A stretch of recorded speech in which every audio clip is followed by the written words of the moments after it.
Dimp Digital presents Idle Game Chat.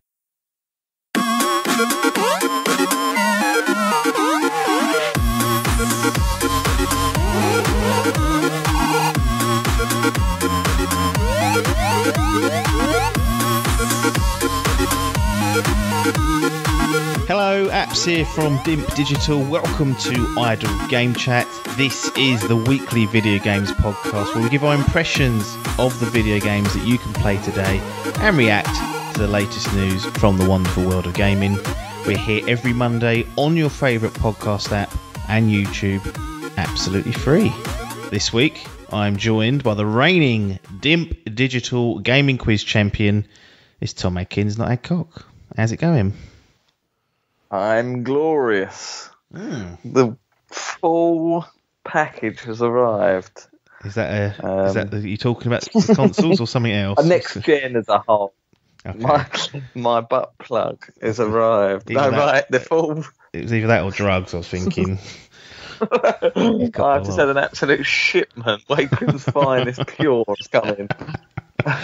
Yes. No surprises on what we're going to discuss this week. We did have to wait a little longer, being in the UK, but we have our PS5s. Our journey to next gen is complete, and we're going to give our impressions on the hardware, touch on some of the games we've been playing, and give you guys a flavour of what you can expect if you're planning on trying to pick one up in the not so distant future. I think it's going to be tricky. There'll probably be maybe one or two more shipments, like small supplies before Christmas, but I don't think a great deal is going to change between now and then anyway. So if you are planning, if you're umming and ahhing about the Series X, you've obviously heard our thoughts last week, and we'll probably circle back round and do a little bit of a comparison and our final thoughts on it. But it's going to be a PS5 heavy episode, and then we'll see where the chips land. But before we get into the meat of the show, if you enjoy Idle Game Chat, first of all, thank you for listening. But if you wish to, patreon.com/Idle Game Chat is the place to go if you want to support us financially. Other thing you can do to help us is to just tell a friend, and say, look, there's this great gaming podcast, number one in India. Well, can't verify that, but I'm just assuming we're number one in India, and it's not gonna be long before it gets picked up in the Western world. So you want to get in early. And if you can, you'll have good credence with your mates if they say, "Oh yeah, that's the podcast you recommended." And you go, "Yeah, I was ahead of the game. I was there year one, recommending that to people." So if you can't be asked to put hand in pocket, although as I mentioned last week, Christmas coming around the corner, time to put hand in pocket and be second-hand Demon Souls to be buying. Yeah, oh, absolutely. And I know there's a few fuckers sitting there who ain't been commuting after the year, so you're making hand over fist. You ain't been affected by the COVID, so hand in Boris pocket. handouts left, right, and centre. Yeah. And those of you that have been affected, I do apologise, because it's not been a yes, sorry. Do not give us any money if that's the case. So PlayStation 5, we had to wait till Thursday. So it's actually a whole week. No problems for us to wait. We'd seen a lot of the impressions, but we collected ours from Game, which is UK retail store. Pretty much, I think it's the only sort of dedicated high street gaming store now. Literally is. There's independents lying around, isn't there? But not like. Yeah, I wonder how quick gate places like CX. I wonder if they've had a PS5. I suppose they can't. They've shut down in a minute, but they'd never release games, do they? No, not typically. So sometimes see them actually. I've seen them above the shelf in. So, but I know that's something that someone's given them to trade. Like, I've just bought it and traded it on the day. I don't know how they work. Well, they're shut anyway. And we had a bit of a palaver with Game because obviously there's lockdown here in England, and Game basically said if you're ordering online, you're fine because we can still do click and collect. So that's essentially what you'd be doing. If you've ordered it in store, like I had to go in 3-4 weeks ago before the lockdown started, pay off the balance. I was given my golden raffle ticket, and then I was told to bring that, and then we'll get them. So we set off about 7:10, wasn't it? 7:10, 7:15. I was still asleep at the wheel. You was asleep at the wheel. There's a little convoy out of Wakeford, and Adkins is following me in his car. We're driving over to Southend, fucking town centre where I haven't been for forever now. and we end up queuing up outside game. We get there about 1:30, get a quick McDonald's, socially distanced queue. Although it wasn't really, was it? Like there was, and the funny thing was there was coppers there. It didn't really enforce it, so it was a little... just kept scaring us about being mugged. Yeah. The coppers constantly saying, just be aware about your personal safety when you come out, because you'll be having these expensive game consoles in case someone mugs you. And I was like, well, all right, mate. Shouting it across the street. Yeah, I wish I bought my baseball bat at that point. But we queue up, and it actually felt a little bit normal for a few moments whilst we was in the queue. And there's other gaming nerds. The other days of midnight queuing up to play like FIFA or COD or whatever. I used to go to these midnight releases. Yeah. Sort of thought, cool, this is an old nostalgia feel. Yeah, absolutely. Anyway, we pop up to the front. They're doing it sort of in the doorway of the shop, so no one's really going in. It's just all down the doorway. Picked it up, no problems. Adcock met us there. And his nephew Lewis also. So there was, although he wasn't getting one, he's getting it from Amazon. It did arrive on time. So anyway, we get our PS5s, all jump back in our cars and speed home. Get the bugger home, and it's time to unbox. Cool. Now, we made a big deal about the presentation that Phil would put in his box in terms of how the console's presented. You get this Power Your Dreams all nicely wrapped up. Jim Ryan, on the other hand, decides just to chuck the fucking thing in the box. A bit of like cardboard support around the side of it. Little user manual. All the cables chucked in. Off you go, and that was it. No effort on their behalf to make this seem like anything special, was there? Sort of symbolised their promotion of these consoles. It did. Yes, it did. Really did. You know, Xbox were very forward open with their sort of promotion and explaining about everything that it comes with. There's some videos where PlayStation left it right to the end to actually reveal the fucker, and then sort of drip feed you some information about when it was actually coming and the UI and stuff. Yeah. And like I say, really, that was one thing. I mean, it is, it's a bit pointless. Well, it's not pointless because it is that satisfaction of opening, but in the end, long stretch of things, I suppose, it's just a box you open and then chuck it in an office for fucking 7 years. But yeah, it really was. That was the dampener for me, was just that unboxing. It was fun to unbox it, but just coming off of that Xbox premium presentation to then, like you say, just lumps of cardboard in a box. Yes. Chucked in by Jim Ryan personally. Yes, it was definitely a different experience. So 1-0 to Xbox Series X, if you wanted to keep count. We get the console out. Now, I've got a digital-only one, so it's not as egregious. But we actually get to see and feel the size of this beast in our own hands. Now I've got it set up. We've had it a few days.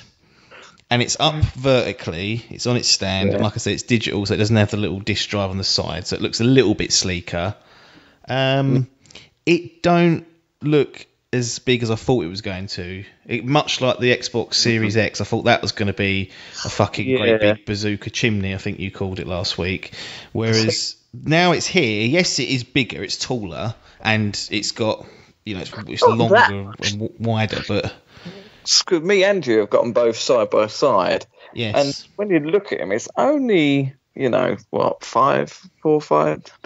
4 inches taller. If that, it's not that great deal in length at all. It's quite deep. It's just comparison to how sort of slim, especially certainly the PS4. It was quite a sleek looking console. Like, we had got an extra layer on the PS4, but when you compare it to that, how thin and sort of rectangular, this is a real statement. I still love the design. I do really rate it, but I'm still, I don't know, like today my brother stuck his head through the window when he was around here today and had a little look, and he was like, "Oh, size of that." So it's still a statement maker, but it's one of those things that works on you. The trouble is, when I set up my TV in my game room and that, it was very much accustomed to the consoles I had it there. Yes. So now that I've changed it over, I've still got the same desk and whatnot, and it don't work. It needs sort of some attention. Some of the leads don't reach properly, and I'm sitting there questioning whether this is the right entertainment system now for it. But yeah, one thing I will say is that it will disrupt, and to lesser extent, the Series X might do as well, but it's a smaller machine generally. The PS5 will probably disrupt a lot of setups.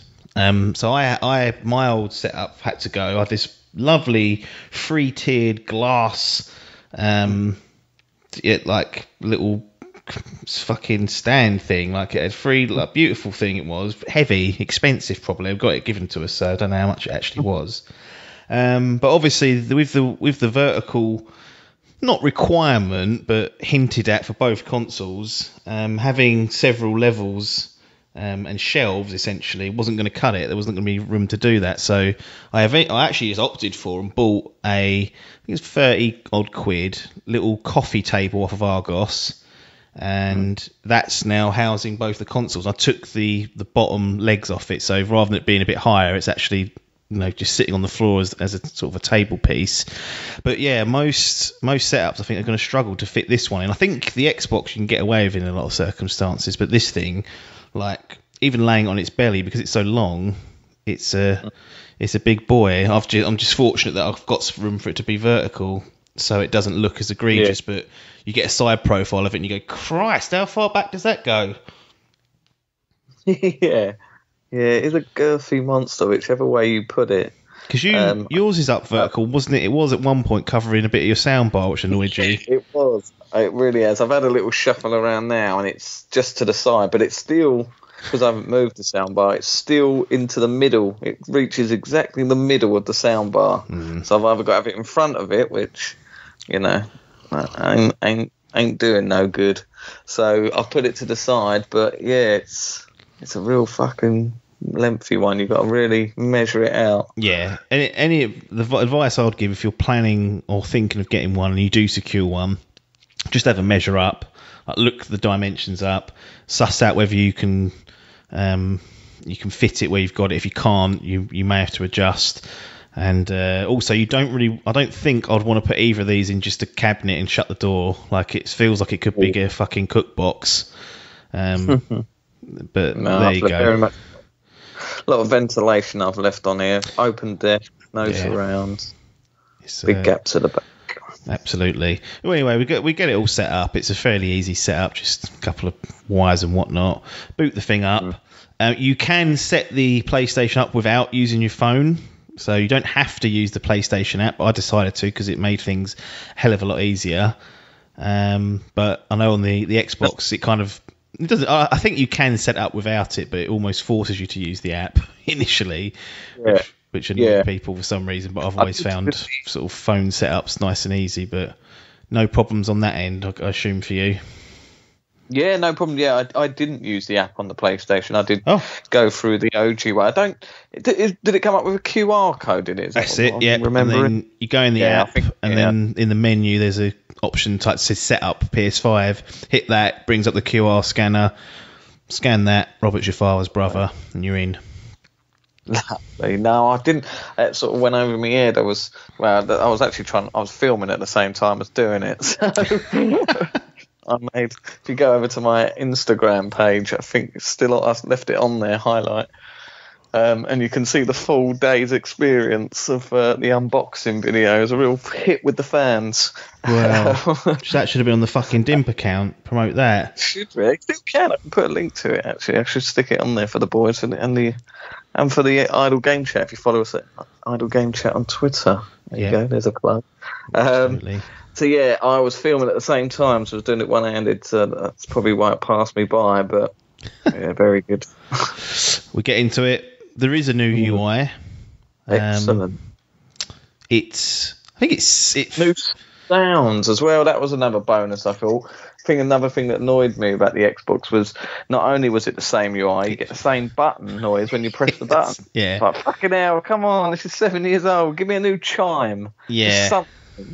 Yeah, it definitely. You could tell it was a new system just by playing around with it. I'm not decided whether I prefer the UI or not because I'm still holding down the fucking PlayStation button to power it off when you've just got to tap it. So there's still a few things I've got to get used to. But I think generally, if you can create a new UI, it doesn't break everything and isn't poor, like it's worthwhile doing. Because like you said there, I think one of our complaints last week that we droned on and on about was simply that it just felt like the same thing again, whereas PS5, a lot of people, different kettle of fish. A lot of people have been asking me that week. I've been showing people that I've got both, and people saying, "Do you prefer?" And the Xbox, I was a lot of comparisons to when you get a new upgrade to a phone. I was saying like it's sort of one of those things where it does exactly what the old one does, but just slightly better. And like even especially when you're getting these Samsungs, the UI and that's exactly the same, and it is just that you've got a better camera, a bit more memory, a bit faster, a bit snappier, and it's the same box standard thing, it's a phone to phone. So it feels like that with the Xbox, whereas this had some more. I was excited about the controller, new UI, new sounds coming on, new trophy system, all that jazz. So it just had that extra weight to it and sort of enhanced to the next gen feeling. Yeah, and that was, and we talk about the marketing of both, that's kind of in line with what both of them were saying. Very much PlayStation Jim was talking about, we believe in generations and whatnot. And other than, perhaps potentially backtracking on games being PS5 exclusives or suggesting they were going to be, you can't argue that this feels like a different machine completely to the PS4.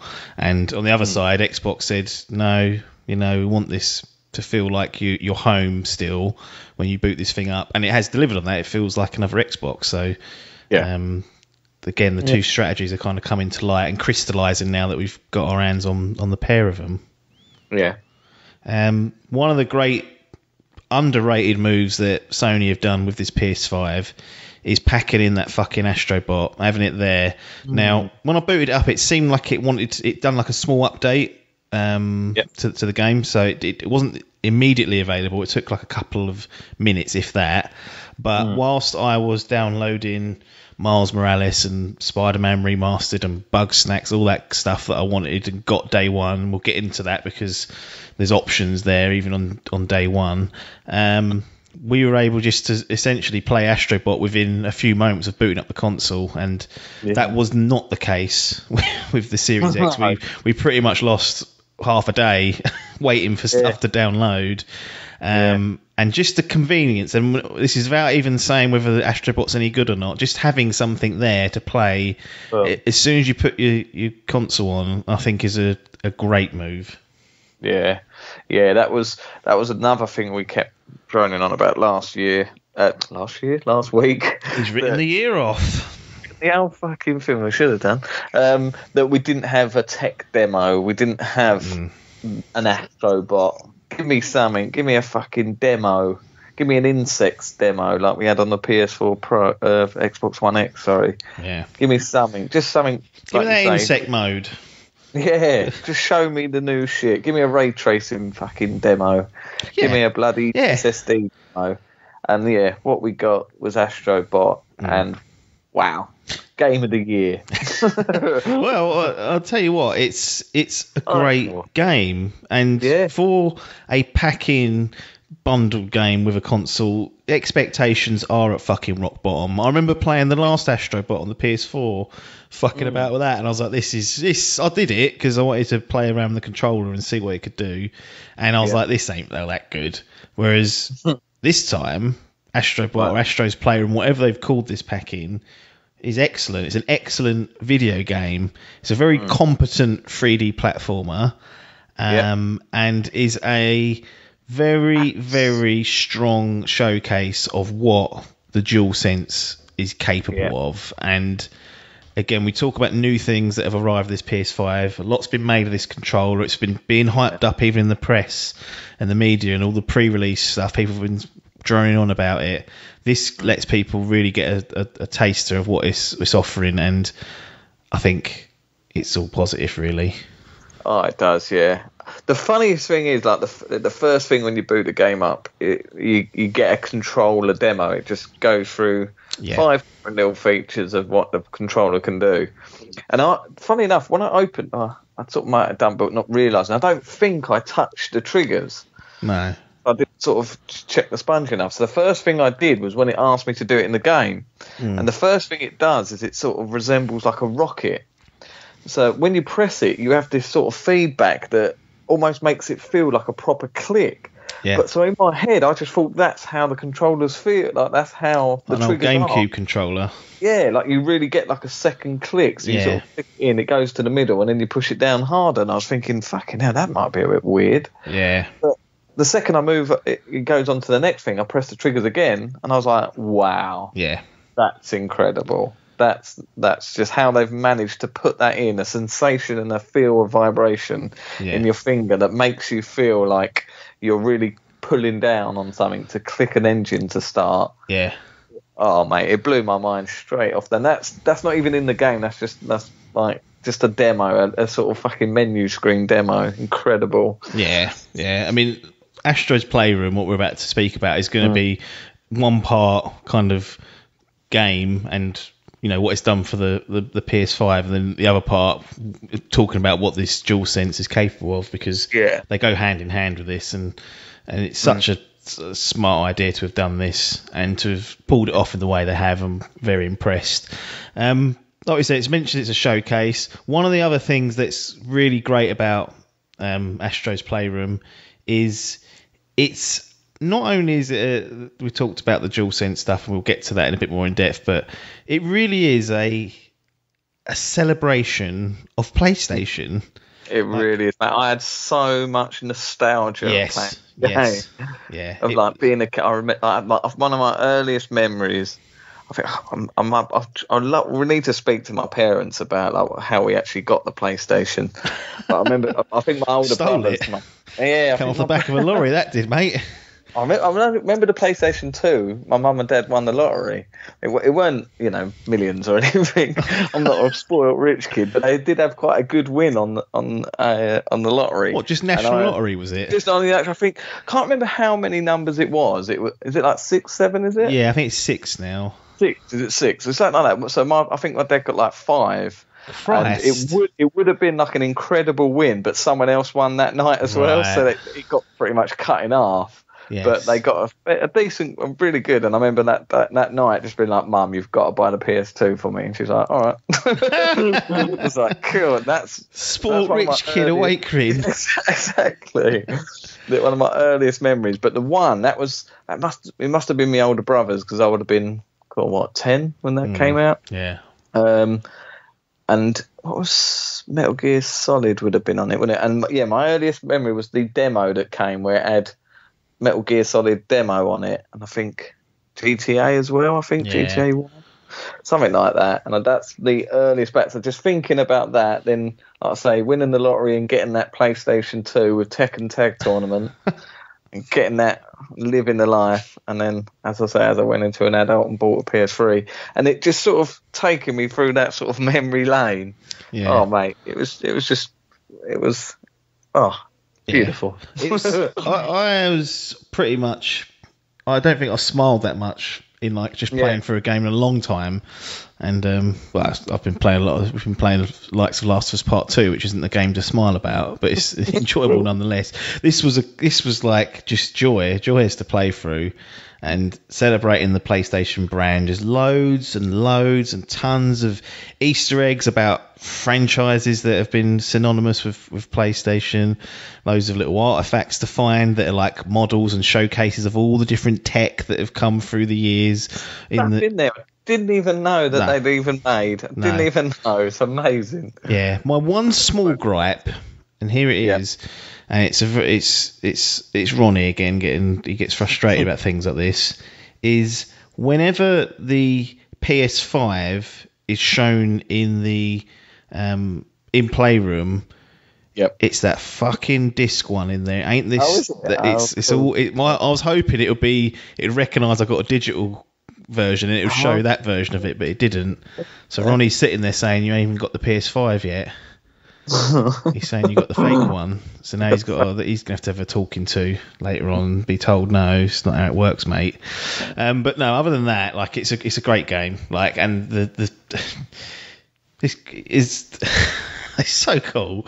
Like isn't it? It really is. It really is cool. But the reason why it's cool is not only because it's a celebration. It's a competent 3D platformer. It has.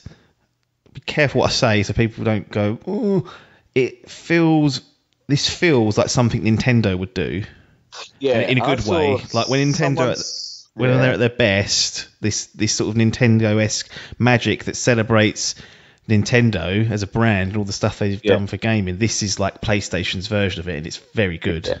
I did see something like that on Twitter. Someone sort of said when we as a kid, generalising in our age somehow, don't know how that is, but like us growing up on like Mario 64 and games like that, Spyro the Dragon and fucking Banjo and Kazooie, this will be like the younger generation's version of that. So in years, 10, 15 years to go, they say this feels like it'll be like, oh, do you remember we used to play Astro Bot on that old PS5? Yeah. That fucking console that could only do 4K. Could they do 120 frames, and now we're getting 400 frames out of our liquid screens that have been created. Liquid, fucking, what's that? Augmented reality shit. Yeah, that's it. But Playroom. It does, like you say, it definitely feels like a sort of a Nintendo art piece. Yes. Solid. Yeah. And the great thing about it, like we've alluded to, is this demo throughout the game, demoing the DualSense, demoing the rumble, demoing the haptic feedback, the triggers, whatever they're fucking called. It's hard to describe how good that controller is when it's firing on all cylinders and using all of the different features it's got. Like you mentioned, the triggers. It's incredible how that can simulate an action that you're doing in a game, whether it's pulling a bow back, whether it's loading a spring before you're about to make a dive. And that in itself is great. And then you have the rumble, which is there to simulate kind of the terrain that you're walking on, and you can feel when you're walking over sand. It's really strange, but it's really, really cool. Yeah, rain. There's like rain and gravel. I mean, I might have a leak. The rain might have genuinely got in here, but but the controller helps. The controller really does help, and the touchpad. I'm not sure how good the touchpad was, but the first thing I did on this one was draw a cock, and it was perfect. it gives you like that little demo. It gives you just a sort of swipe, and it sort of shows the trail of your finger, and I drew a perfect symmetrically penis, and it came perfectly. I was like, cool. So all I really remember doing on that touchpad on the PS4 was sort of swiping, so there weren't many games that utilised the drawing of it, so I don't know if it was that precise, but some of that blowing mechanisms. All the fucking spit that's probably in my DualSense now, like where I had to blow into it. I was concerned about doing that, but it made you do it. Yes, that's the microphone, because there's a microphone built into the controller now. So if you don't have a headset, you can hear. It's still got the speakers, but the controller feels a bit slightly bigger than what the DualShock 4 was. Yeah, it does have a bit more heft, and I've got to say I prefer it. I think. It just fits. It's a nice, comfortable. It feels different, so it feels new. It's got some weight to it, and I can't thank it. Like I was saying this to you earlier in the group. Was it yesterday? I think Biff was asking us what our reviews were and what will we be buying our sort of majority of our games on. And in my head, I thought I bought this as the PS5 for exclusive games. Yeah, maybe the odd one, but the majority of third-party games will be on that Xbox. Yeah. Now that this controller's here and I've felt it, that's now given me another bugbear now. So I'm not. I will always think about the resolutions and what consoles is getting an edge. Yeah. But now I've got to contend with this controller. If companies do start using this, and they're offering this cool feature of using this trigger that's now going to set Ronnie into a fucking pandemic. Yeah, I'm in the exact same boat. Like, if Ronnie and Rodney will be having a fucking mare. Yeah, we need some sort of website to go up and tell us whether the DualSense being used to its full capabilities. Because no shit, like, if we've seen some of the Digital Foundry stuff, it's not as much as I thought there would be at this time, but we've seen like a couple Assassin's Creed, we've seen a bit of Devil May Cry, Dirt 5 has come out this past weekend, and you know, the PS5 on Creed Valhalla is winning. So this, and we'll probably get into this a bit later in more detail, but the assumption that it was going to be 10-15% slower than the Xbox Series X, at least initially, doesn't seem to be holding true. And the PS5's got the DualSense, so if there's games that are using that, it's another feather in its cap. And to me, even if it was 5, 10, 15, like, there was a disparity between the resolution and the quality, but there was full DualSense implementation in the game. I would be tempted just to take the hit performance-wise and go with the DualSense, because to me, it changes and immerses you and interacts with the game at a far higher level than, you know, a couple of frames here and there, or a dynamic 4K versus a native 4K. Like, to me, this is more important than a bit of resolution bump. Now, if the difference is 30 frames versus 60 frames, then we're having a different conversation. But when all things are kind of even and here or there, the DualSense is a great tiebreaker. If it's being implemented, it's really a smart piece of kit. One of my favourite controllers. I've never really been a great fan of Sony's controllers over the years. I think Xbox have done excellent in that area, whereas they've gone for an evolution. This is kind of a revolution of the controller space, and it's something that's only exclusive to Sony at the moment. So it's a great thing to have with the PS5. Definitely, it'd be interesting to see if Xbox have a sort of a follow-up to this. You know, they're charging £110 for these Elite controllers. Yeah, that's true. Yeah, I suppose they are, but you're not What's getting that feel? Ain't got any fucking haptic feedback, is it? Or dynamic triggers? All the triggers off and put little blue ones on, though, can't you? You can change the colour of it, that's for sure. Yeah. This has gone under the radar a little bit and only become, you know, once people start getting their hands. But can't stress enough, like, it's great. Like, the DualSense is a great controller and is a significant boost to playing on the PS5 when it's implemented. And Astrobot is the perfect showcase of that, with all the different mini games and whatnot, which we won't spoil for the audience, but just know that you'll be in for a treat. Like, if you get the PS5, day one, just play Astrobot. Don't even worry about anything else. Get all your downloads sorted, get all your queuing sorted, do that, but jump straight into Astrobot, play it through, and you will not regret that decision. No, unless you fucking don't pull your finger out and you let one of your friends fucking ruin your next gen experience and get the platinum before he does. I did get the first platinum in Dimp. He absolutely fucking shoved a sword into my heart. I thought he was joking at first because he had his profile set to private, so I thought he was on a wind up. And then he finally unleashes the dragon and shows me he's fucking gone and done it. Daggers to the heart. I can never get that back now, not at least for another 7 years. Yeah, the first Platinum King. I always had that title on PS5. Yeah, I just couldn't get off it. It's incredible. It's a shame it's so short. Like, the Platinum could be done in about 4.5 hours, something like that. Yeah. And it's just such a delight to play, and I've got to say, even the same as you, I was sort of mortified when it was over.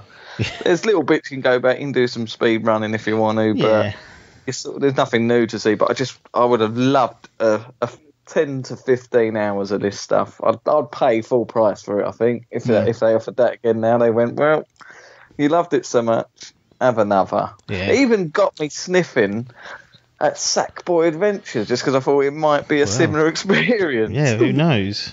Who knows? But Astrobot, brilliant.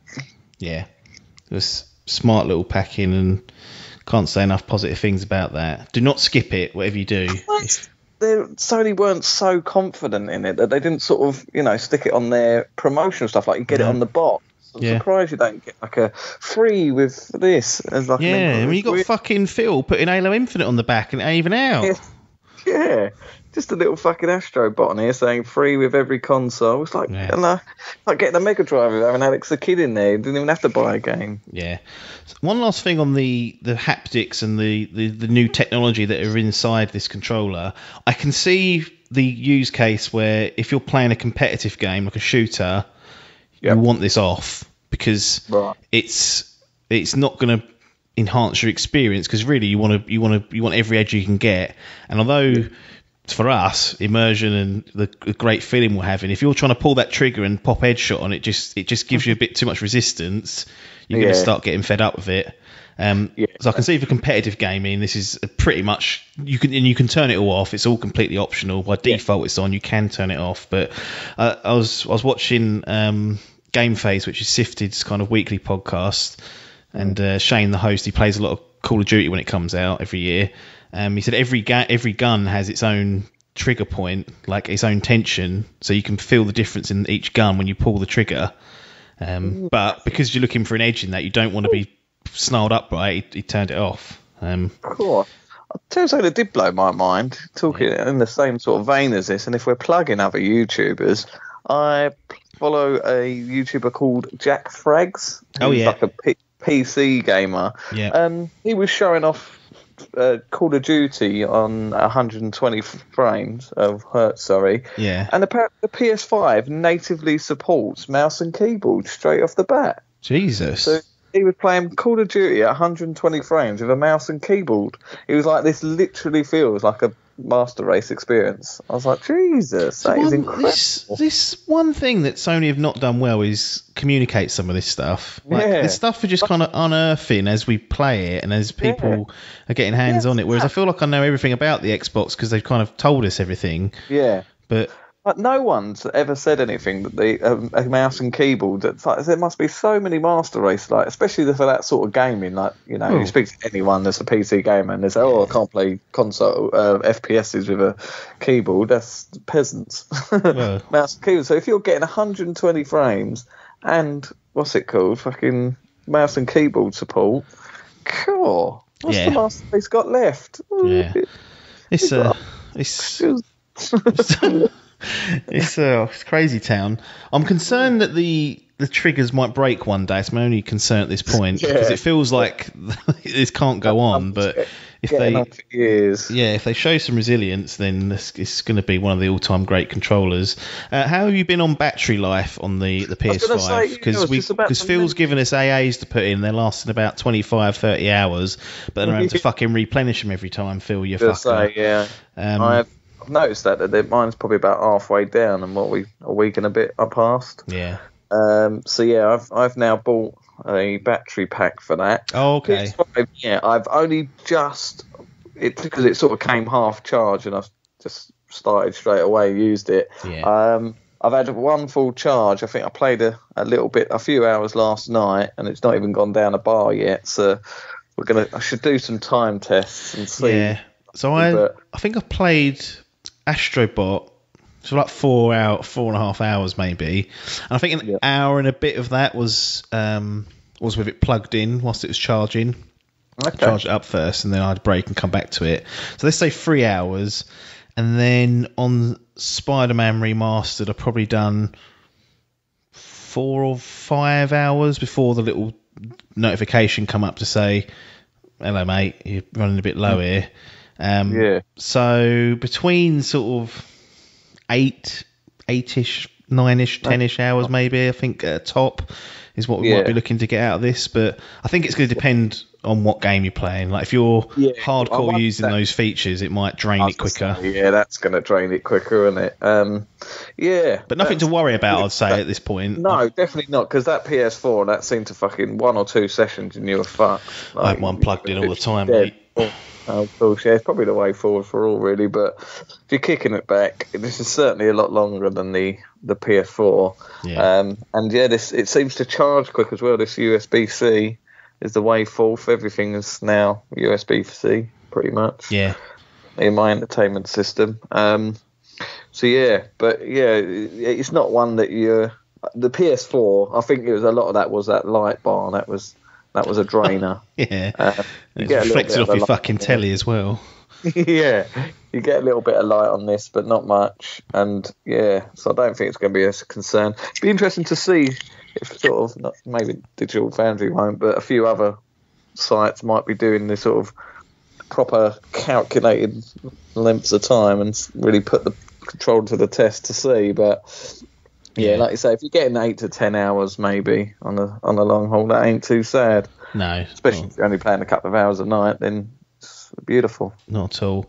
Any other comments about the box itself? I mean, the only other thing I noticed was that it's got one old school USB plug in the front. It used to have 2, so I've had to plug my dongle for the wireless headset, the Pulse 3D, which I've played with it quite a bit, but I feel like I need to just find another game to give it another run through before I start telling people whether to get it or not. I mean, it's competent, it's comfortable, but I'm not feeling this 3D audio yet. I don't know if that's because I'm just playing Spider-Man Remastered or what, but with that, I put the dongle in the back of one of the USBs there because the one in the front I was going to use to charge either the controller or the headset itself. So that's a bit of a stinker, only having one of those. Yeah. Those old school the stand. That was a funny thing. Sort of, you have to twist it to open to reveal the little nut. And feel its bollocks, yeah. But we've noticed you have to keep that little slot open to be able to put it in. It's a weird feature. It doesn't muck with anything because there are sort of little rubber feet underneath. So it's Ronnie's not happy though. No, but yeah, it's open. You think, right, there's little dust getting in now. Little mice running under there. Was you ever considering not using the stand?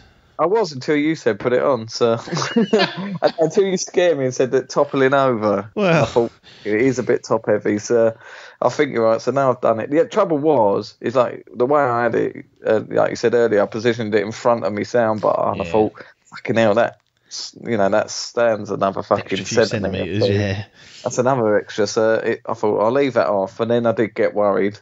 And now it looks better with the stand. I think it does sort of complement it a bit. So I stuck it on, and it stayed on. But yeah, funny design, the twisty feature, and then the way it works is that you twist to open the little holdall for the storage compartment for your little nub and your screw.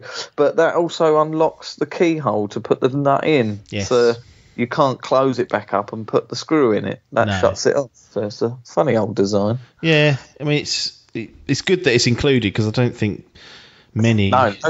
Well, I've got Scorpio edition came with one. That's if I remember correctly. I've boxed up all my consoles now. I've got a fucking list of them here. I've got to go back up in the loft. But on the front cover of all the boxes, they've all got even this PS4 Pro, they're all on a stand. And I'm thinking, never had a fucking stand. Well, they tell you they do exist, but you have to pay 20, 30 quid for one. Dirty bastards. So definitely a nice one to put in. The only other thing I'd say now, this could be considered a bit of a negative, but it might be nitpicking for me. Nitpick at it. Get at these fuckers. Get at these fuckers. The trouble is, that fucking PS4 Pro was such a leaf blower that was my biggest big bet. Like, the thing here, that was, if this was going to be a leaf blower, that was game over. I was going to stick to Xbox. Fuck your thing. Fuck your third party. You don't care about your haptic feedback. If I'm playing that and that's fucking blowing gusts at me, I'd be sick of it. So we get these previews because the Yanks are getting them a year. A week. He's written the year off again. They get it a week earlier, and we hear felt like a fucking year. Felt like I'm waiting for it. It's like, oh weird. God. It's Leaf Blower 2.0's here. No, it's not. It's silent, next to silent. Yeah. So Rodney starts going, right, is it fucking silent? Oh, no. I'm muting the telly. Muting the telly. Now, good news. Yeah. That fucking leaf blower is non-existent. When that gets up the load, that thing doesn't make a fucking peep. There's no fan noise. There's no dust kicking out.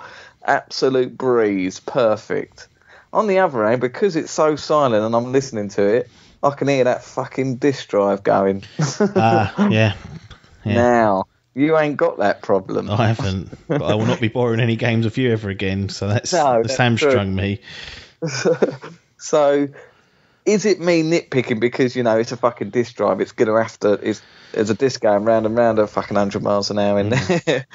It's going to make a noise. There's no getting out of that, I don't think. Well, here's the simple question. Does the Xbox Series X do that? Well, that's true. And if it doesn't, get up, Jim. If it does, get up both of them. I'm going to say, I don't know if it's just where... But I did notice it when installing a game. I heard it and it was loud. I thought, cool. Well, when you're playing a game, though. No, when I played the game, because I think it's sort of... It's all coming off the system, innit? It's not it using does, the disc. So it seemed to boot... As it's booting up, you get the initial... That's it.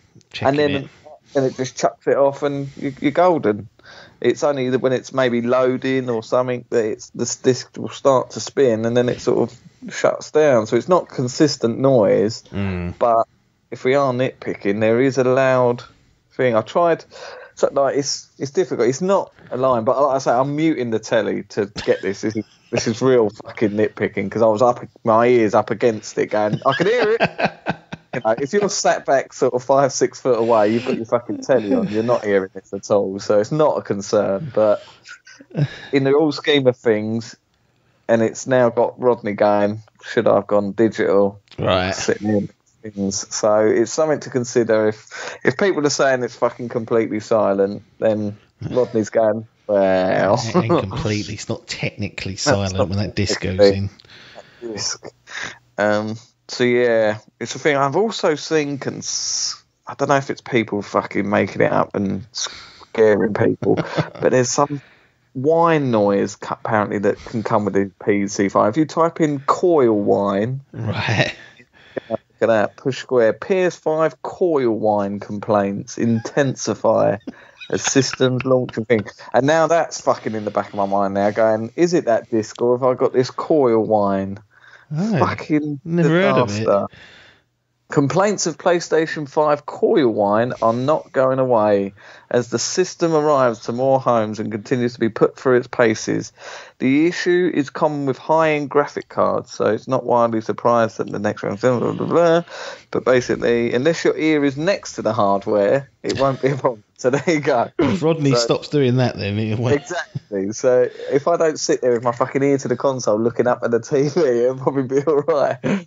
But yeah, there is this little buzz, and like I say, I'm assuming it's just the disc going round. But if I'm sitting back at the telly, it's no problem. But I'm like I say, I'm nitpicking. Yeah, well, the trouble is that's Jim Ryan and Sony's fault because of that fucking leaf blower. They've done that to you. They've made it an issue by putting together that fucking noisy bastard. Yeah. And that jet engine, like the trust there is gone. So now everyone's like on edge going, oh, is this one going to be a leaf blower? And to be honest, in the 2 years, once it's had a good shagging, it might revert back to it. Like, I don't know, the liquid cooling might not be as effective. It might just be a little bit more wear and tear. Like, it could happen. I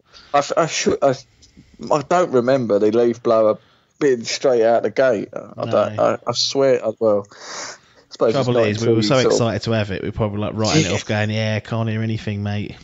Silent, and then then it becomes an issue. So no, it's something to think about. But like I say, it's not an issue unless you got your ears next to it. But if we're nitpicking, I'm going to go there. Yeah. Absolutely.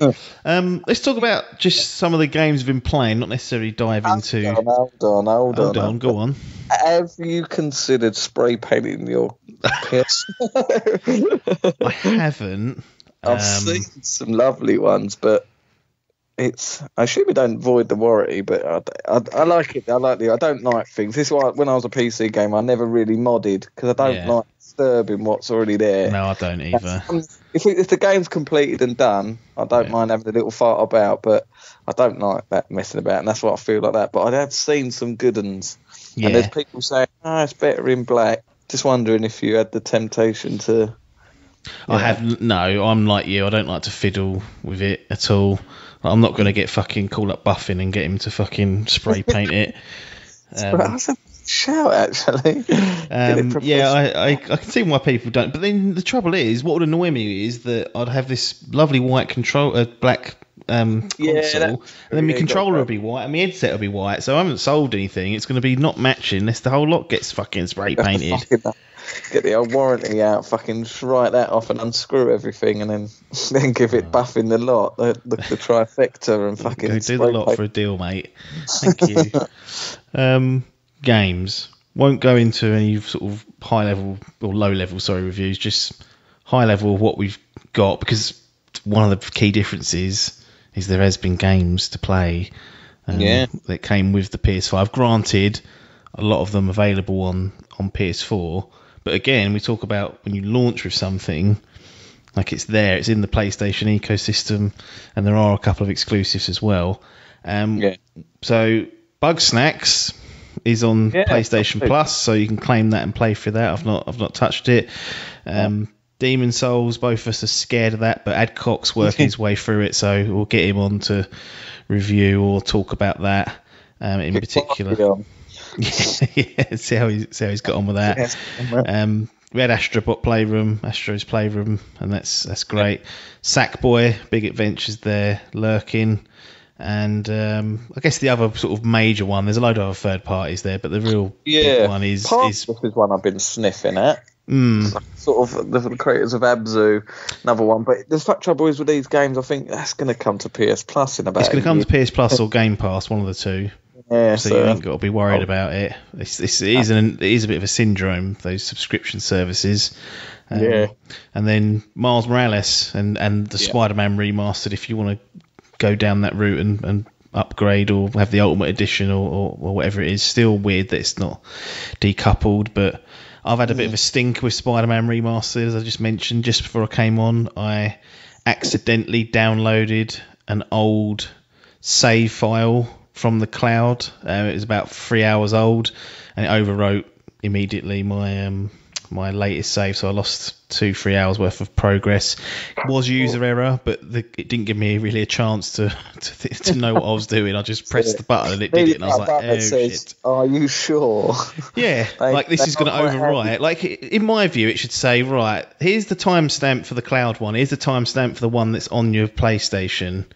This one's newer. Are you sure you want to overwrite with the old one? And I'll go, oh, no, of course I don't.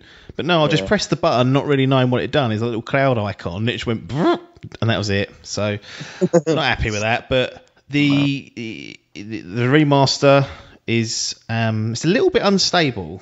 Like, technically, it's a little bit unstable. I've had it crash twice. Biff's had it crash. And he had a glitch where Spider-Man was just walking into a wall and he couldn't turn the console off. I think he just had to pull the plug out in the end, which could brick that system. Remember the PS4? No. There's something not right about that remaster. The great thing is it's got kind of like the fidelity mode and now 60 frames per second, and having played both, like the ray trace 30 and the 60, like the ray tracing is nice, don't get me wrong, them puddles and those skyscraper windows, but the 60s, good lord, that is a game that fucking is butter good on it. And I mean, have you been playing Miles Morales? I played an hour of Miles Morales, and the thing with this next gen is, like, you've got those options now. Yeah. Even on the Xbox side, everything I've played so far has been 60 frames. Yeah, and the Creed, trouble that is, fucking bloater is butter smooth. That bloater is butter smooth. The next gen experience, fucking anything, even the old PS4 games, they're all butter smooth 60. Days Gone, like that's technically a bit of a fucking pig. That's got a huge upgrade. Yeah. for PS5. What's going to be the problem? Today I saw there's already bloody Watch Dogs Legion's been chopped down by 20 quid already. You know, a week later, and I'm sitting there thinking, cool. But did a little bit of research, and that's only 30 FPS. I'm like, fucking hell. Yeah. I just want this to continue, and that be the new next gen. That's the new minimum, but it does look like 30 is still going to be. I still think it's going to be, it's not going to be gone for sure. I still think we're going to have either the option, for some of the big games like the Rockstar games, I can just see being 30 still because they're pushing so much fidelity. Like the same with like The Last of Us Part 3 if we get on a Naughty Dog game. You know, it could be wrong. I hope I am wrong because 60, I know all the fucking Master Race people are fucking cackling. They go, what the fuck are you talking about? 30 frames versus 60 frames. I'm sitting on 120 frames, you can't. But a different kettle of fish for these consoles, unfortunately. It's a bit of a treat when we get the 60 as an option. It is hilarious that, this is, the Master Race are cackling, but it does just, I said before, I think some of the previous things, I was always not bothered about frame rate, and if we had these options, which we did on the PS4 Pro, I think with God of War, there was one for the PS4 Pro, and I always just thought, fuck it, 30 FPS, that's good enough for me. Yeah. But now, with this next gen, it just, once you go 60, it's so hard to go back now. Yeah. And I'm sort of happy to take a bit of cut on the fidelity side. Yeah. So, but yeah, I just wish that they all, I don't care, even if it's, maybe not 1080p, but a 1440. Yeah. One of these dynamics, then I don't know. It's like I can pretend it's 4K. The thing is, like all that dynamic stuff still looks great. Yeah, like, it's only when you get the Digital Foundry fucking still shot and they go, cool, look at that fucking gravel on that one. You go, oh yeah, I can see it now. But generally, the 60 FPS mode in a lot of these games, they still look fucking ace. Like you're missing in the ray tracing in the Spider-Man games, which some people will want to see that tech showcased, but the experience of playing the game is just, as Richard Ledbetter would say, transformative. And it does transform some of these games and into it. So the two Spider-Mans have that option. What else have you been up to? Because I know you fiddled around a bit of God of War, and you've been doing some experimentation. So just Astro and Miles, and an hour of Miles. I'm going to stick some more in tonight, I think. But then I installed 3 PS4 games just to see. I played through God of War. I thought I'd seen some. I didn't. I went back and backtracked, and in my head I said thought there was a 4K 60 patch. Yeah. There wasn't. It was basically what was already on the PS4 that I didn't know.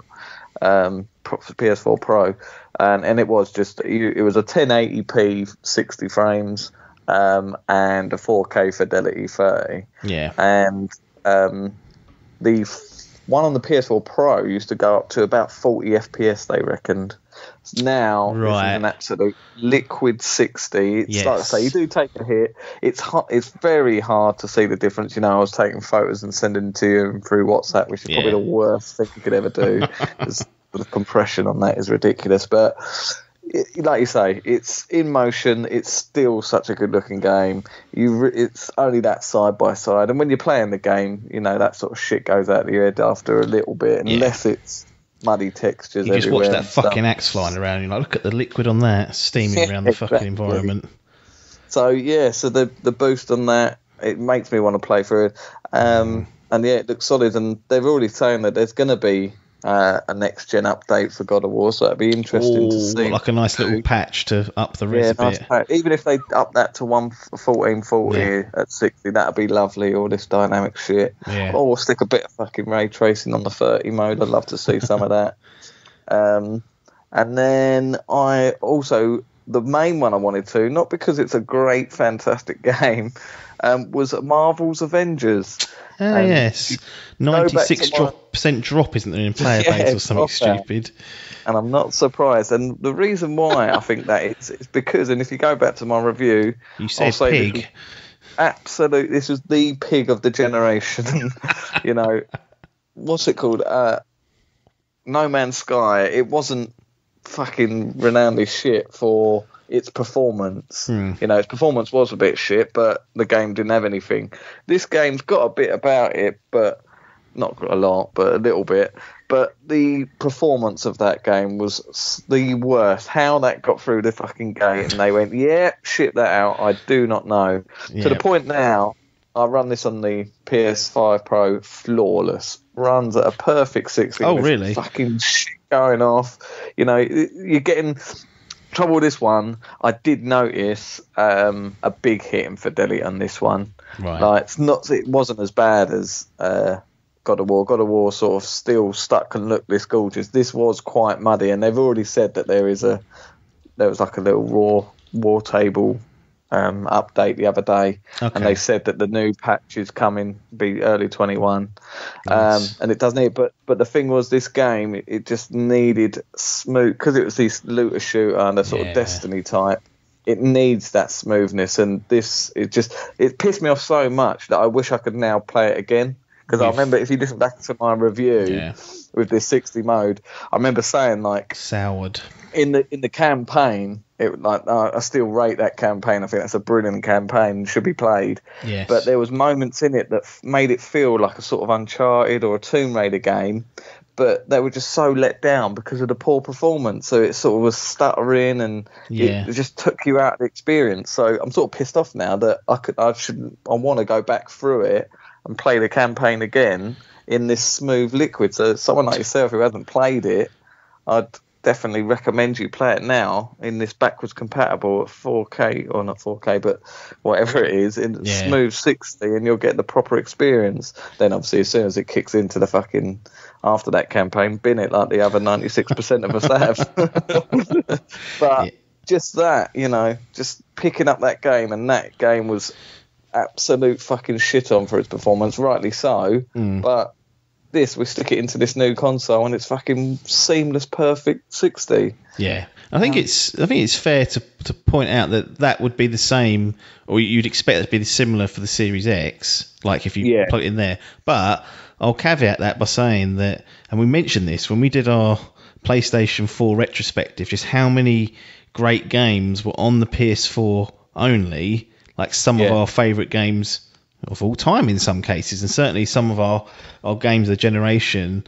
The fact that library on the PS4 is so strong, it really enhances the backwards compatibility features, because some of our favourite games are there to select from, and it's paying dividends. Like that work they've put in for the PS4 now is a compelling reason for PS5 owners to either go back and play it, or if you've jumped ship, you can play those games at their absolute best now, and you're going to have a great time. Whereas, the Series X had a handful of good games, but the library, we've said it, there's no point, hurting Phil even more, because he won't be friend of the show anymore. But they've been pistol over on the software front, and go on. I'll tell you how good that backwards compatible is on the PS5. Yeah. That two of my friends are now playing Days Gone today. Yeah. Adcock and then Pasola as well. Yeah. Both playing at Days Gone. Yes. How would you Adam and Eve it in 2020? The 6 out of 10 50-hour campaign. It's certainly, the hard work was done last generation. It's helping this gen, and all the third party stuff Series X will have. You can say, well, I can do that as well, and it's like, yeah, you can, but the library of those exclusives just aren't there. And now we've got temptations to go and revisit stuff like that God of War. I was putting off a second playthrough in hope that they would do something like this, and it sounds like they've done the sort of foundation work that was required. And now if they do build on it and put in like a proper patch, like that's getting played again in 2021. That's getting played before Ragnarok ain't coming 2021. I'm calling it now. But that's getting played again. It's as simple as that. Uncharted 4, that's going to get played again. Last of Us Part 2, if that gets a little 60 update or something in that's going to get played again. Like the value of this the console, though, yes, it's replaying old games, but it's it's given us the opportunity to play them at the very best. Now, there is a question on whether they will fucking fleece us like they have done with the Spider-Man remaster and go, well, you've got to be buying the remaster. So the jury's still out on that. However, as it stands, we have Spider-Man Remastered, which is not, in my opinion, a very stable game at present. As I said, the crashes and whatnot, and the saving. Well, the saving was my fault, but I will say the console didn't help me in that aspect. But if they are just patched in, then that's great news. But we have to be mindful of the fact that they could go £35 for definitive edition, and then you're going to pay it, aren't you? It's as simple as that, and it's pants down, and the goodwill kind of evaporates because it's a monetary thing. But I do hope that Spider-Man is the outlier, but at the moment we haven't got any evidence to put all our eggs in either basket just yet. I hope so, because Xbox have been, with their Gears and Forza, they've sort of, it's not just the backwards compatible stuff. It is that they're enhancing it and sticking these little bits of ray tracing in and little bits, and they've been all free. So we hope so. Maybe I think Spider-Man was like, right, well, we're doing this Miles game. How can we turn this into a full full £70 out of these fuckers, and as they were doing the update anyway, maybe they just thought, fuck it, Like even now, because I've just got the Miles thing, it even gives me the option. It says upgrade for 20 quid extra. Yeah, you can see that going down, and but I just hope that a lot of these companies go, nah, it's a free one, because that will make them look good as well. It's certainly it's. I mean, I'd pay for the remasters, but I would not be obviously as positive about doing that, considering it depends how much work goes into it, obviously. But I think in most of these cases, it is going to be an unlocking of frame rates and a bit of fucking boost added to it, not new content or anything like that. Would you pay for a monetary boost to Bloodborne? Will you put yourself? Oh no, I would, but I'd moan about it. So that's the trade-off. Yeah. If Jim wants to become friend of the show like Phil is, he can't be doing things like that. So it's up to him. If he wants to be friend, he can provide these updates at no extra charge, and we'll start being good mates for this PS5 era. But if he starts charging for him, he can go fuck himself. Phil's going to get all the surprise me. It's fucking. I suppose you don't pay for it anyway, do you? There was a 120 frames update for Warzone that just snuck out apparently, and I thought, cool, how's fucking Call of Duty, the richest fuckers out there, chuck that out for free? True. That would have been a fucking remaster jobby. They'd done it with all the old Call of Duty. They didn't they? Done Modern Warfare remastered and all that. Stuff. I mean, last generation it was all remasters. There was no backwards compatibility to the Of course. Let's correct that. On the PS3 to PS4, there was no backwards compatibility, or the other way. Yeah. Xbox didn't have it, then added it, and then it kind of got a bit muddy. But by that time, was in this accepting that remasters were a thing. Now, Xbox have certainly set a precedent saying, no, it's going to be a smart delivered upgrade. In our case, third parties, we encourage them to do that. And Sony now have got a decision to make. Do they play ball and try and be friend of the show, or do they just go, nah, 2 fingers up? Don't care about your idle game chat friends and your fucking Indian fan base. And I say, well, there's a lot of people there, mate, and we have a lot of influence. So if you want to be big over there, you best be getting friend of the show and give these updates out. Anyway, well, that's kind of all the main bits I wanted to cover for the PS5. I did want to read Biff's review out quickly of the PS5. So Bin a Lot he got one day one. He's had no console for months on end because he sold them early to try and maximise the profits that could be made, or the money that could be recuperated. So I was asked for his classic kind of review. He said, too big, shit colour, games look fantastic, not worth getting yet. And then he's put next afterwards. I don't know what that means. Oh, next. Right, there you go. Not worth getting yet. Next. So there's the Bin a Lot review. So if you are one of those that has missed out and wanted one and are feeling a bit FOMO, So there's been a lot saying, don't worry about it, not worth getting yet. So Yeah. you know, you can take that to the bank, really. Let's close out with the Showdown. Series X versus the I'll tell you what, PS5. just before the Showdown, I then. just want to get a little something. Are you plugging more fucking YouTubers? Yeah, there's a little Alana YouTube. Pierce. Alana Pierce. Lovely girl. Congratulate her on her job. She's up for content creator of the Game Awards. Yeah, she's had a real big year, this silly slag. No, I do follow her quite a lot, but she's one of these. She's annoying. She's annoying, but I do like her. I do like her, but no, I digress. No, I just wanted your thoughts of what you would like to see after playing with the UI for a little bit. So this is pretty much UI specific, actually. Yeah. What would you like to see them do, change, or update in the next months coming up, like the next 6 months? What would you like to make your experience a little bit nicer? Is there any changes you'd like them to add? Well, I want them to explain to me what happens when I click that cloud button and it's going to fucking overwrite a more recent save. That's one thing I want a warning of. You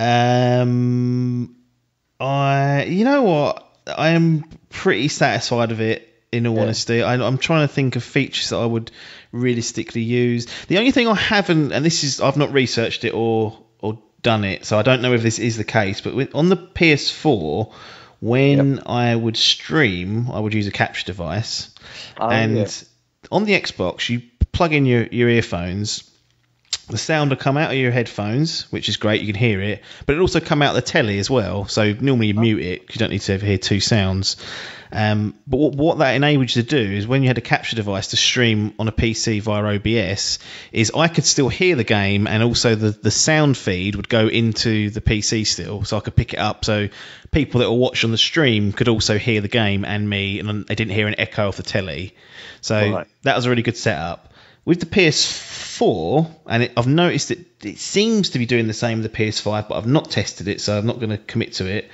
When you put the headsets in, it recognises you've got a headset plugged in or connected or however you've done it, and it will remove the sound from your telly, so you'll get nothing outputting out of your telly, and it'll just go through your earphones, which in most cases is great.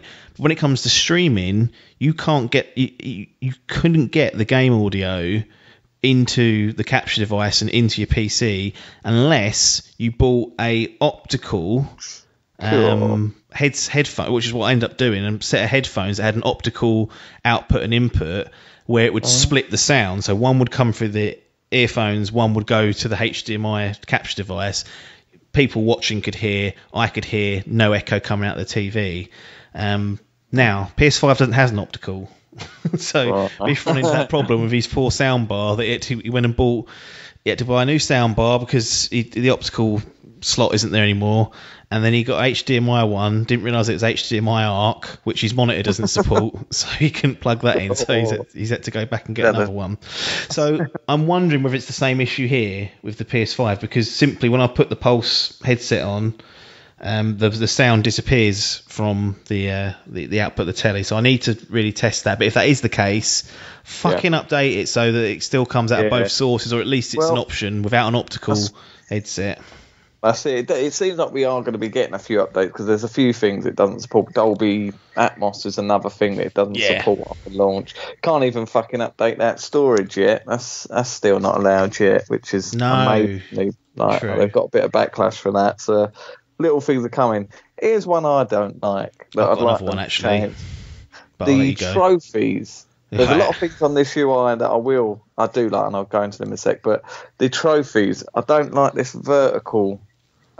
horizontal listing of them. I want to be able to go down the original way. I don't like going. That's my only option. I can only sort these in horizontal. Right. So, go across the list. That's me only gripe. So I want a little fucking sort bar at the top there, please, Jim, with a sort vertically, and I can go down this list. Which is a fucking brilliant feature. I've this is one of the best things. It fucking ticked the right box for me. Yep. I can now click on my profile, Yep.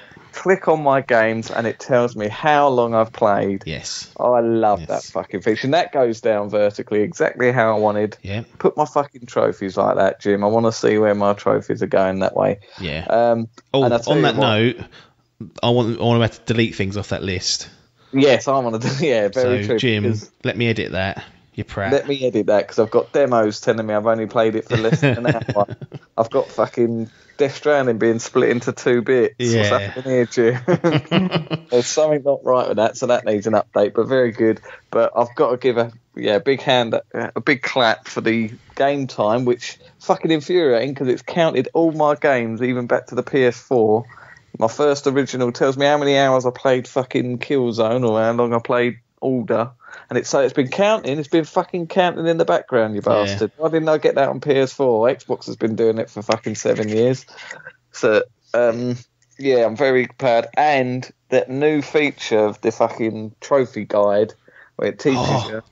That was so good in Astro. Yeah, I forgot to mention that actually. I used that for a few of the finding some of the artifacts and the puzzle pieces. And it's so good because I had like one bit where I had 4 more bits of puzzles to do, and it knows which ones I've got and which ones I've got left. Yep. So yeah, I'd find one. I think, I've got to get the next one. It fucking knows exactly where I am in the level, so it's the next one to get. Crazy. Incredible. Yeah, so, if you are a trophy hunter, and especially on like the collectibles front, not only does it show you where they are, so if you're struggling to find them or you just want to get them, so you could the little preview box will show you. In most cases, you can hit resume or go to, and it will take you to the closest point in the game where you can get that collectible. So it'll take you to the level or the area, and yeah, that's really smart and clever. I'm not too much of a trophy hunter, but obviously getting the first platinum was key. But there are instances where I will do that. So that is a great little feature. All those little walkthrough YouTube channels going down the fucking shit pan now. Because Jim's put that in. This is another reason why I'm half considering getting Demon Souls. Is there was 180 help videos added via that system. Yeah. So it's just a brilliant feature, hands off. But yeah, I just wondered if there was like a couple of little bits that you'd like to see, like you mentioned, that holding that PlayStation button. Give us old people. Yeah. Let's switch back. Let's switch back. Maybe that'll help us. Yeah. But the other thing I'd like them to do, and this is really like niche and delving into like enthusiast stuff, but again, plug in more YouTube channels. HD TV Tests, good old Vincent, who reviews televisions primarily, and he's done a lot of videos on the next generation consoles or the current generation consoles, like what displays are good for them, blah, blah, blah, blah. He's put up a couple of videos about, and this is really like, if you want to really nitpick, this is kind of what his thing is. He mentions that the HDMI 2.1 bandwidth for the PS5 is capped at 32 gigabits per second, and what that essentially means, and this is very layman's terms, so don't come after me if I've just simplified it too much, but I've got fucking Adkins on the other side of the feed, he's got to understand it, is that you haven't got access to the full color depth that is usually offered at HDMI 2.1. So for example, Series X is 40 gigabits per second, and then you can, like you mentioned when we do the setups, you put that into PC mode, that display, and then you get access to full 444 chroma, it's called. Now the PS5 is not at present capable of doing that. It's capped at 32, so you have to, there's like the YUV settings and things like that. Naked eye, you ain't gonna fucking notice, I can almost guarantee you, but it's just one of those things where you think, what's going on under the hood with some of these things? And Rodney needs to set up, so give us them options. What I'd like to see, and you know, these consoles, they want to be PCs now, they're doing 120 frames, they're fucking supporting mouse and keyboard. Give me a little fucking frame rate counter in the game. I could do it on my new telly. I just bash that little green button, it comes up. But I'd quite like to see a thing, you know, I know digital, it's probably not great for them because it shows their imperfections, but it'd be a nice little feature, but I don't think, I'm nitpicking now. Yeah. Do you want themes? Would you like to see themes come back? Yeah, I love the themes. I actually really... the thing I loved about the themes was I never used to put on a theme unless it would change the music. And the that dynamic for me, one. Yeah, the dynamic one. So some of them were dynamic, and they changed the pictures and whatnot, but there was a handful, actually more than a handful, that would have music from the game or the movie or whatnot. I really loved having those on, because if I was playing a specific game, I would put on the Last of Us one or the God of War one to whenever I turned the PlayStation on, I was like, oh, here we go. This is what we're doing with this. Yeah. So I'd like some sort of theme to return. I mean, it's difficult now because every tile seems to project a picture of the game, and that's kind of overtaken the visual side. But I would love a musical kind of overlay to kind of overtake that. That's what I did like, those dynamic themes, I must say. Very nice. Talking of the tiles, there's one annoyance to me is some games have dynamic music when you click on them, some don't. Some don't, yeah. And the big ones like God of War doesn't. So maybe it's a PS4 game. Yeah, no, because Persona 5 does. Oh, for fuck's sake. Persona 5. I haven't played it, but that's got a dynamics. Corey needs to update it and give us some music every time we click on it. Yep. Although, yeah, it can be quite nice. It's nice, quite nice background music, and then all of a sudden, then fucking the drum and bass, the trap music of drum and bass shit on it. Miles Morales comes kicking in. Yeah, so no, it's quite good. But overall, I'm happy with the experience. I was just interested to see if there's any little things you'd like to change, I haven't fiddled too much, in all honesty. I've literally just been getting into the game, booting it up, takes 4 seconds, hitting Spider-Man Remastered, getting in the game in less than 10 seconds, because they've cleverly, for that game, sort of removed all the nonsense where you have to watch the developer's name come up and it shows you. It just goes straight to the menu, bang, bang, and you're in 12 seconds or so. So I haven't really fiddled with the controller of the... See what they have done. Fucking Jim Ryan's ruined my fucking... snooping, my spying on each. They've completely removed the what's new section. Oh, so dear. I can't see any trophies being collected. I can't see any games that people are playing, any likes, any comments. It's all gone. So I can only spy on your trophies if you let me. Wow, that's probably a good thing in my case. I was going to say, you quite like that feature. I do like spying on people, so I've got the app still, so I'm constantly looking, checking who's getting what. But keeping an eye on things, making sure people are doing what they say. Yeah, I quite like that, but no, he's chucked that feature out. Even now, I go onto the website where it used to be, and it goes, no, error, can't look at it. Yeah. Fucking it. Well, no, but that's it. That's all I wanted to just bug. Excellent. Well, the gaming gods have blessed us with 2 good to great consoles, like Xbox Series X, a great piece of engineered product in terms of just how everything fits into that box.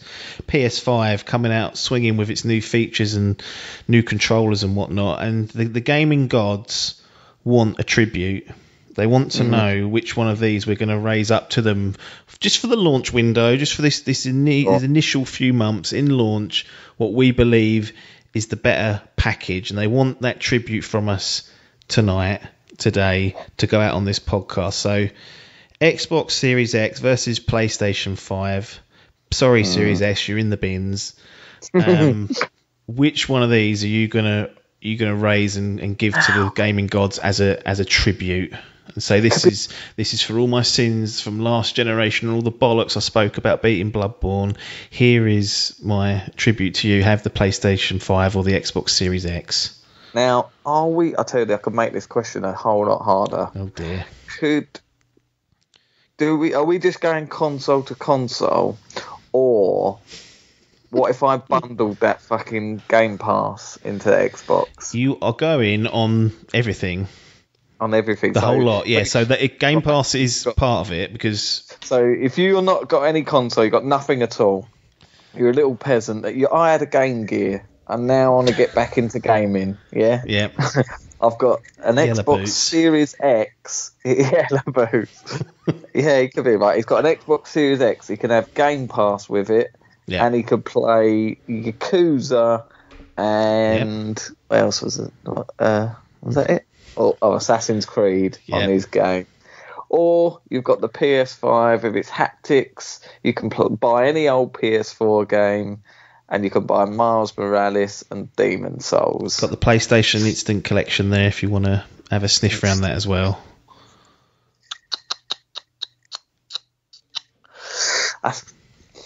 Gives you a good little boost, doesn't it?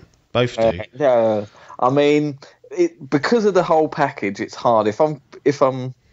I think if I'm just comparing the console on its own, PS5 versus Xbox, I think PS5 is a clear winner. A clear winner.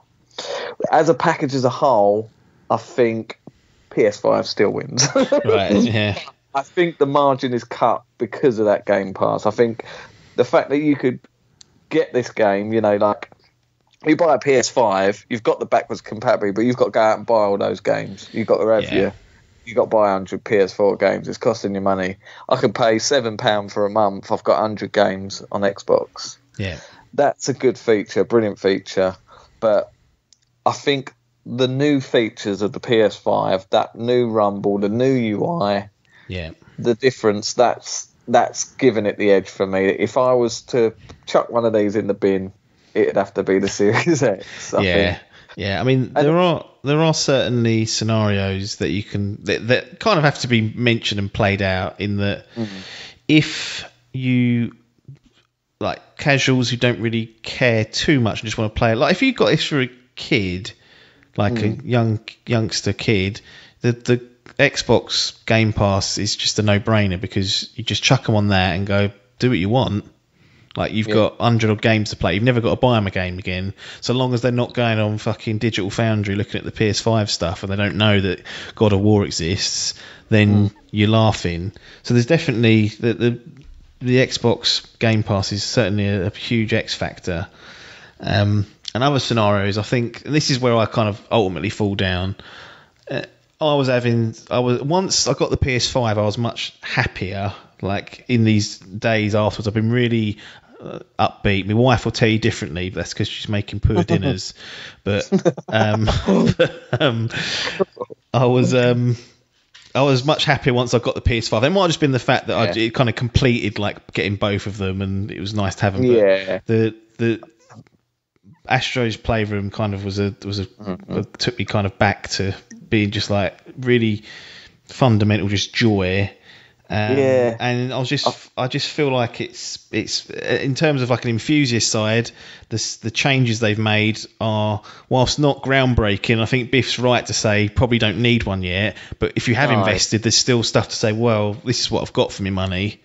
And I think that's ultimately where I fall down on, is that the PS5 just feels like a much bigger step, even though horsepower wise they're neck and neck. Maybe Xbox a bit better, maybe PS5 is being utilised better in some situations, but I feel like a much more refreshed experience of PS5, and I'm enjoying that side of things much more. And on the other side of things, if you're an Xbox One owner, the jump to go to an Xbox Series X is almost zero. Like, it's not zero because there's still fidelity in bits and pieces, like Valhalla running at 60, but there's such a small reason to do that. And if you're going from Xbox to PS5, there's lots of reasons to do that. There's all those great games that are available not only on day one. You've got the instant collection there that you can only get on PS5, so you could play some of the best of last gen. And if you wanted to fill in your library, you've got all those great last gen games to go back to. Just quickly before I forget that, there's a loophole in the system for any of you PS Plus users, and I'm talking to the boys that ain't got a PS5. Yeah. If you've got a mate that's got a PS5, fucking get at him. Yeah. Pasola ain't got a PS5. He's got PS4. You can log into someone's PS5 and get up at that PS collection. You just add them all to your library, then go back to your PS4 and install them. Get up at them, because it's only available on PS5. Yeah. Carry on. It's I don't know if it's a limited time or... No, I don't. Yeah, I'm not sure if they... Well... But he can now play them on his PS4, correct? Because they're PS4 games. Yeah, because they're PS4, but you can't get at them. Even being a PS4, PS Plus member, you still can't get them unless he's got a PS5. But what do you think of that? Do you think that's a bit naughty? I do, yeah. I mean, I get it. It's part of the PS5. Like, it's people that didn't buy a PS4. Yeah. So they've just come straight into PS5. It's a nice welcome to go, look, this is our backwards compatible feature. Here are some of the best games, fucking, the likes of Mortal Kombat 11 and, and Crash Bandicoot trilogy. That's the sort of fidelity you get. No, you're getting fucking God of War, fucking Persona 5, Days Gone, all that fucking jazz, Child 4. I think it's a phenomenal thing to get that all out for free. It's really good. I'm really happy with that. Yeah, very good. But yeah, to lock the PS4 people off, it's a bit of a naughty one. They ain't put hand in pocket, have they, like we have? No, that's true. That is true. It is cruel. I don't think it's a big deal, but I kind of get it because there's no technical reason why I've done it. It's just that's true. Because you bought a PS5, which, one hand, we've bought one. Like, it's nice to feel like a bit special. On the other hand, I can see if you're a PS4 owner, you're a bit like, wow, why am I being shunned out of the code? The people that are going to buy one, they're sort of, just wait, I want one, but I can't get hold of it. If you let me, I'll give you my money. They're putting their hand in pocket, but they're getting stung out.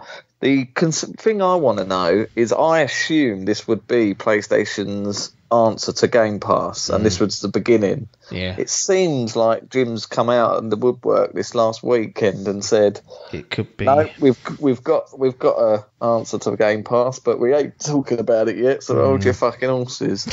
So. Is he going to start fresh? Is he going to boost up PS Now? Or is he going to stick with the PS collection? Who knows? It'd be interesting. And then the last use case is if you was on a PS4 and you're looking at these two options, yes, there's certainly a reason to jump over to Series X if you didn't have an Xbox One. There's some good games to play from going backwards, and the exclusives aren't quite there or look like they're coming just yet, but you've still got a good back catalogue to go to, and you've got the Game Pass effect to go for. I still think that's less competitive than going from an Xbox One to a PlayStation, but it's still a reason. I can see some people doing that because they've been, especially with these fucking acquisitions they're getting. Yeah, absolutely. For the certain thing, that's all going to be Dishonored. Bethesda, sorry, now they're in the market for a fucking huge Japanese one. People talking about Sega or Capcom. Got to get up at them. Yeah, so they've got a compelling reason to switch. But if you've got a PS4 and you're looking and sniffing around PS5, I still think there's still just about enough there to warrant an upgrade with the haptics and whatnot. Again, like we're talking launch window, like for now, for the next foreseeable few months or so, until things settle down, until we get maybe some more releases and announcements coming out. But I feel like that's ultimately, again, what I thought of the PlayStation side is simply because I feel like there's more compelling reasons if you've already got the PlayStation to go to the PS5, whereas on the Xbox side, going to the Series X, nada, not a lot. It's very, very minute. And I think last week we gave the Series X a bit of a grilling, and we've given PS5 a bit of a grilling, but it feels like to me that our mood we're far more satisfied with our PS5s. And the Series X, although it's a fantastic machine itself, we just need those. I ended the last podcast saying it just needs that content to start filling out. These acquisitions start fucking pumping out a couple of games a year, and then Phil could be cooking with gas. But we're in 2020, late 2020, going into 2021. At the moment, I would say that the launch battle, whatever you want to call it, I would say the PS5 has been the winner, and I would give my tribute to the gaming gods. I would give them the PS5 so they don't completely shit all over me. No, I'm in agreement with you there. I think you're bob on right. It felt like Christmas Day, and long may it remain. Christmas. I had a shitload of wine that night. Just got absolutely battered, and it's one you got day one. So the game got gifted you day one. Yes, for real. Didn't get stiffed out of it. It was just a great experience, and I'm enjoying booting it all up and whatnot. But it can all change. Like in the next 6 to 12 months. Here we go. Have you switched your Xbox Series X on since the PS5? No, but that's not because... No, that sounds horrible, Phil. Still friend of the show. No, That's not because of what you think it is. No, It's simply because we were doing this podcast and I wanted to give it 100% attention and try and get as much as I can do it through it. Like, it's not perfect. Both of these consoles, hats off to getting them out, because of what we've had this year. They've both come in. Yes, there's some issues on both sides. Some of the games there's issues. That and fucking whatnot. quick resume ain't working. Phil, pull your finger out. I tried it last night. I thought the same. I thought, I ain't turned that on for 2 days. I better go back to the Xbox. I turned it on. I went, let's see if anything's working. I went from Forza to Assassin's Creed. Went back to Forza. Quick resume. Perfect. Went back to fucking Creed. Dead. Reset it. I was like, right, that was working 2 days ago. What's happening? Yeah. So something ain't right. Quick resume my ass. Yeah, quick resume. It don't work. Get App'em. But no, there's little nits and things, and it's gonna, it's teething problems. This will all get ironed out. But it's nice to have both. Like you say, not. I wouldn't suggest people go out. I'll tell you what you don't do is you don't go on eBay and pay fucking £1,000 for either of them. No. Yeah, don't be doing that. No. If you're going to want to get one if you can, pre-order it. But once these start coming into stock more heavily, in the new year, early January, maybe we'll start seeing some new games come out in just after Q1, and then crack on. So the potential is here, and what a gen this is going to be. Yeah, and last thing, like I mentioned it just briefly, but considering the challenges of this year, really impressed that both have got the. I'm assuming this was sort of the aim around this time. There was both come out. So many rumours that this was going to they were going to delay both consoles, and we were looking at 21. So to get both out. There's a separate discussion, and I won't do it now because this is a long one, but I do wonder whether Xbox, we talk about different direction that they waffle on about. They want Game Pass, they want this, they want that. I would suggest that if you want that and you are truly committed to a change of direction, or a different direction to what you feel Sony's on, don't release your consoles head to head. Give yourself some space, because what's happened is, particularly in this second week, as people got the PS5s last Thursday and then this Thursday, is all the momentum's kind of just bundled up and gone with PS5 because of all the haptics and stuff, and then the hype around the Series X is a little bit down at the moment. And if they just said, Sony, you can have this Christmas, bin it, we'll go spring next year or whatever. They could have done a whole big launch around that, and it would have just been Xbox. And if you keep saying that, people keep saying they're in this different strategy and they try and do something different, that's one way to do it. Don't compete directly, and maybe they're like, well, we was going to release it that day anyway, as our plans, blah blah blah blah blah. But I think there's something to be had. And Phil, if you want any consultation, me and the Dimp guys do offer that service at a price. So inbox us. PMs and DMs are open. Right, close it down. That's it. Next gen, we're here. We're in current gen. Hey, we have. The Switch still ain't been turned on for a good 2 months. That poor old Switch. I'm waiting for the fucking Pro Edition to come out now. I'm going to let you guys in on a little secret. Well, not a secret. So this is the plan. Now, whether this happens or not, next week, Hall of Fame episode, the class of 2020, kind of cocked that up this year and left it late. So it's not going to be in the format I think we'll keep. It's something will happen next year. It might be a bit different, but there's going to be an episode where we induct, I think it's 5 games that we've got all done, and sort of just got to make sure we get the content in place for that. So look forward to a Hall of Fame episode potentially next week. Gaming quiz, that'll be fast approaching in early December. That could be the week after potentially, and then after that it'll be the fantasy gaming draft results. All the scores will be in. So that's 3 weeks worth of stuff that is either starting next week or shortly afterwards. And then after that, there was a thought to kind of hanging up the boots over Christmas and coming back strong 2021. whether that happens or not, I don't know, because there's so many games that we've not even touched on, really. Like, we like to talk about games generally, but because of the last few months and because of the console launches, we've been doing a lot of hardware stuff and like reaction to like the press conferences and all that bollocks. Like, there's lots of games we still have played and want to talk about and recommend. So, tell you what, you will be hearing. What's that? Cyberpunk. Well, yeah, that's exactly it. It's like if that comes out. Yeah. You'll be hearing about it. Okay, well, Adkins has committed us to that then. So there probably will be no break over Christmas, potentially. Every week for the next 4 months. There'll be a game to be spoken about.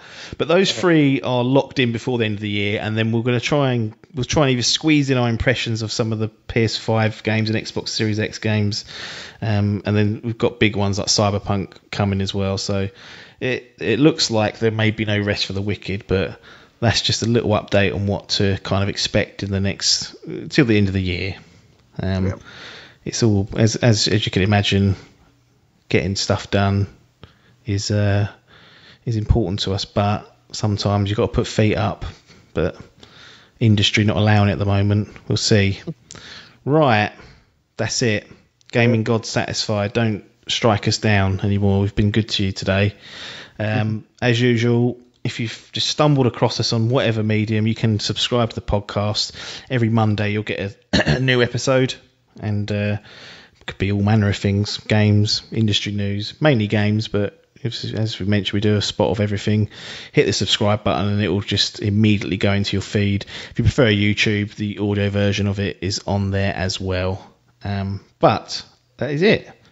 Nothing more for us to say apart from thanks for your time and ta-da.